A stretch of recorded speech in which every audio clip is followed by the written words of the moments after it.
Itong lugar namin, Sitio Maligay Dos, San Vicente, San Pedro Lamuna. Siyempre, alam mo naman, ganitong lugar, squatter area, tabing release, dikit-dikit ang bahay. Madilim talaga rito sa lugar ko na to. Wala kami dito sa loob, lagi kami sa labas. Nadadapa kasi madilim, yung dadaan mo, hindi mo alam, may nakaharang. Tutulog na lang ako, wala ilaw eh. Ang tawag nila sa akin dito si Mang Dimi Solar. Napaliwanag ko yung mga bahay nila madilim.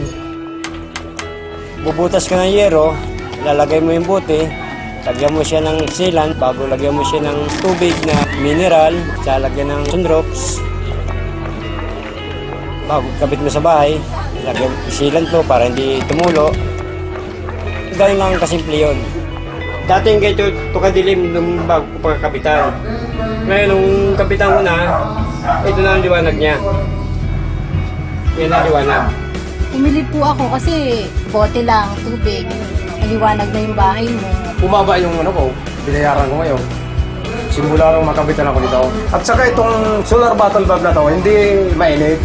Dahil sa buti na yan, sa solar na buti na yan, gumanda ang araw namin.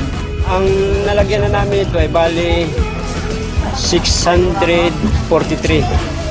Gusto nga namin tuloy-tuloy para marami nga matulungan mga tao rin na yung maliwanagan mga bahay nila madidilim. Parang katulad na rin ng bumbilya. Dati natin nakakalimutan at pakinabangan na ngayon.